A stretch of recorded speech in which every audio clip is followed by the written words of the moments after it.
Hi, my name is Sam Guzman. I am the founder and editor of The Catholic Gentleman and the author of the book, The Catholic Gentleman, Living Authentic Manhood Today. Thanks so much for being with me. And I want to talk today a little bit about the idea of gratitude and how gratitude can truly be transformative for all of us. First of all, at a natural level, we all want to be happy. We all want to live lives of joy and freedom. At a supernatural level, we want to go beyond that. We want a joy that lasts forever.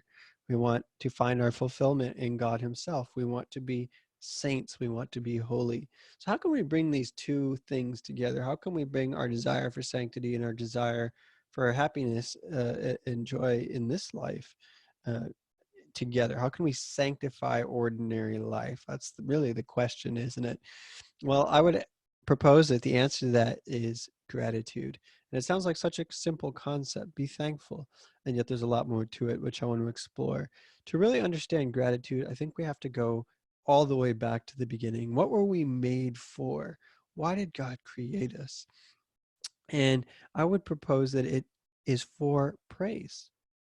God gave Adam and Eve, our first parents, he gave them the garden. He gave them all creation. He presented it to them in all of its beauty and harmony and in glory and splendor, and said, here, this is all for you. Receive it, enjoy it, revel in it, and then bless it and give thanks for it because it is good. And so we see in the Garden of Eden, there is this primordial pattern where God gives, Adam and Eve receive, they bless, they give thanks, and they return a sacrifice of praise to God for the gift of being, for the gift of life, for the gift of creation. And that pattern continues. I love G.K. Chesterton, one of my favorite authors. You can see a picture of him here behind me on the wall, but he puts it so well in the book Orthodoxy. He describes what we were originally created for. He says, man, meaning mankind, is more himself. Man is more man-like when joy is the fundamental thing in him and grief is superficial. Melancholy should be an innocent interlude, a tender and fugitive frame of mind. Praise should be the permanent pulsation of the soul. Pessimism is at best an emotional half-holiday. Joy is the uproarious labor by which all things live. I love that image, the uproarious labor by which all things live. We were originally made for praise. That was what we were created for. We were made to have our souls permanently pulsing praise back to God for the goodness, for the gift of life, for the gift of creation.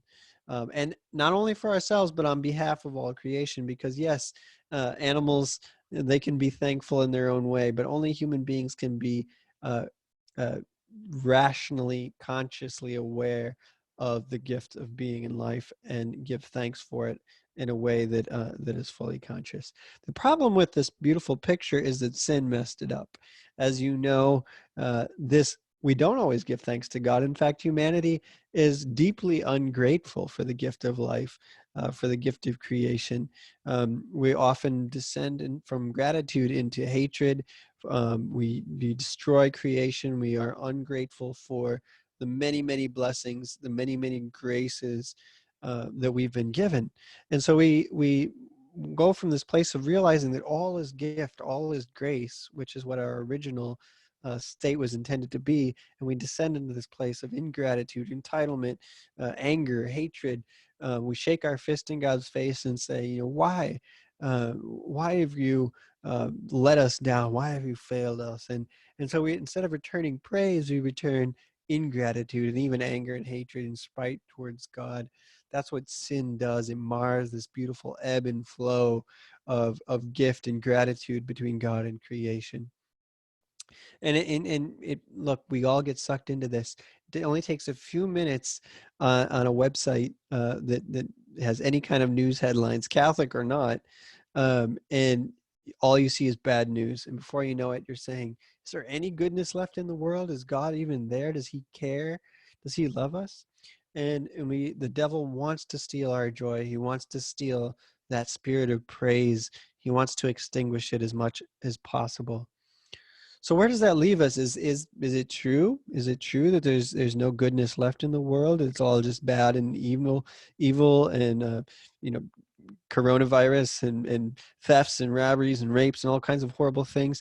Is that really where we're left? Absolutely not. That's what Jesus Christ came to restore. He came to restore that original relationship between God and creation.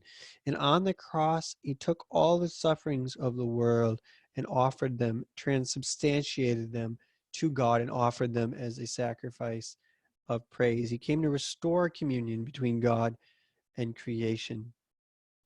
I love the way Pope Benedict puts it. And he was speaking about his ordination. He said one of the fellow priests who was ordained with him put this Greek word on his ordination card. He said, "Epherosomen." And this means thank you in Greek. And here's what the Pope says about this beautiful word. He says, "Epherosomen sends us," this word thank you, sends us to the reality of gratitude, to that new dimension that Christ has given. He has transformed the cross, suffering, all the evil of the world into thanksgiving. And thus he has transformed life and the world fundamentally and has given us and gives us every day the bread of true life, which surpasses the world thanks to the strength of his love. At the end, we want to insert ourselves in this thanksgiving of the Lord and thus receive the novelty of life and help in the transubstantiation of the world, that it be not a world of death, but of life, a world in which love has conquered death. These are really beautiful, profound, heavy concepts, and I wish we could dwell on them a lot longer. These are supposed to be short, direct talks, so I want to keep going. But the idea that the Pope is expressing is that, yes, sin marred this ebb and flow of gift and gratitude between God and creation, but Christ restored it on the cross. And yes, sin and evil and pain and suffering entered the picture, but that's not the end of the story. We can return to this original state where our souls are pulsing with praise um, by entering into the sacrifice of Christ on the cross, where he took all of the suffering of the world and redeemed it and offered it back to God as a sacrifice of complete surrender, self-giving, and praise. And another, this really strikes at the idea that St. Paul communicates of in Romans 12, where he talks about, "I beseech you, brethren, by the mercies of God, to offer yourselves as living sacrifices." So we're participating in that sacrifice of Christ, um, holy and acceptable God, which is your reasonable service. So again, it's restoring that original pattern of creation where we receive the gift and we return thanks and praise for it. We are saved in thanksgiving. The Mass says, "Lift up your hearts." We lift them up to the Lord. It is right and just. We give you thanks, Almighty Father. And it is our duty and our salvation. We are literally saved by giving thanks. Isn't that a beautiful concept? Another professor, Jean Henny, of medieval studies at a university in France, says, "The divine liturgy is, first of all, a service of praise for creation. It is the office of the cosmos turned into an eternal principle. According to the psalmist, nature unanimously declares the glory of God, but nature is unconscious. The praise of the world needs to pass through the heart of man in order to become living and intelligent harmony. Man is the consciousness of the world. Heaven showers its gifts on the earth, and the earth returns them to heaven. The offering raised by the officiant ascends on high, where the blessing descends anew here below." Again, these are beautiful, powerful words that I wish we could unpack, but the main idea that he's getting at is that the liturgy continues that sacrifice of praise on the cross. And so when we participate in the Mass, when we receive the Eucharist means thanksgiving. We are entering into that thanksgiving of our great high priest, Jesus Christ, the return of all creation, praising and thanking God for the original gift of life. So we're literally saved in thanksgiving. What a beautiful, beautiful idea. Um, so uh, praise is not just, it doesn't just improve our mood, although it does do that. It also literally leads to our salvation and the salvation of all creation. So like St. Paul said, we need to offer ourselves as living sacrifices of praise to God, giving thanks for all things, good and bad. St. Paul says, give thanks in all circumstances. This is what we're called to. This is the will of God for us. So I want to just leave you with, very briefly, 3 ways to live this out in a practical way. 3 ways to live the gift of gratitude in Thanksgiving for the gift of life and being and grace and all things. Everything is gift. Everything is grace. Sooner or later, you will realize that. But first of all, pay attention. You get what you expect. You see what you're looking for. So look for what's good and you will always find it. Look for what's positive, what is praiseworthy. So again, St. Paul says, whatever is good, whatever is noble, what is beautiful, think on these things. There's a lot of evil in the world. There always has been, there will be, until Christ sets all things right and restores all things. But until then, look for the good, give thanks for that, and you'll always find it. You'll always find something to be thankful for. Look for it, you'll find it. Second, give thanks for all things. I love the early church fathers. They talk about Thanksgiving as a weapon, the weapon of Thanksgiving. We use it to confound the devil who wants to drown out praise in suffering and pain.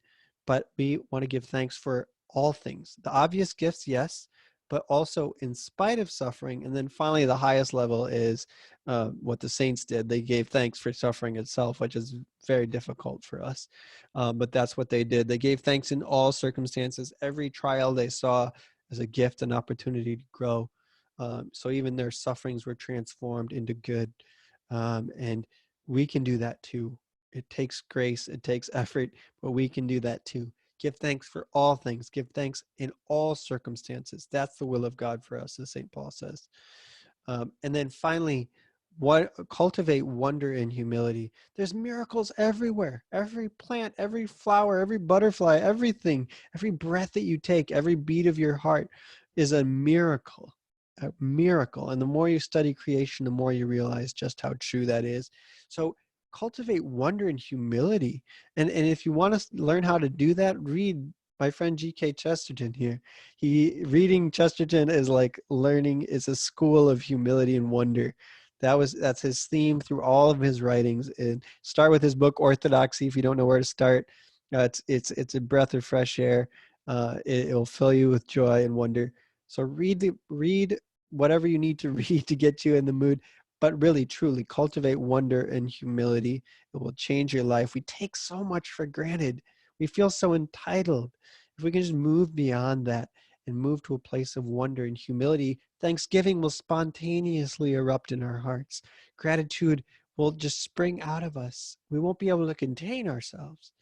So cultivate that gift of wonder and humility before creation for all things. And maybe make a practice of every day noting 3 things that you're thankful for. Just 3. There's many more than that, but just note 3 things that you're thankful for and give thanks to God for those truly, sincerely, with a grateful heart. It's powerful. It'll change your life. It'll save your soul. It'll sanctify you. It'll sanctify your ordinary life. So I want to conclude with a quote again from our beloved Pope Benedict the 16th. He says, "We ourselves with our whole being must be adoration and sacrifice, and by transforming our world, give it back to God. The role of the priesthood is to consecrate the world so that it may become a living host, a liturgy. So the liturgy may be something alongside the reality of the world, but that the world itself shall become a living host, a liturgy." Pope Benedict is saying we should live eucharistically. What does, again, Eucharist mean? Thanksgiving. What is the Eucharist? A sacrifice. Our lives should be living sacrifices of thanksgiving to God and gratitude for the gift of life and creation and all good things. Everything is gift. Everything is grace. Give thanks for it. God bless you all. Amen.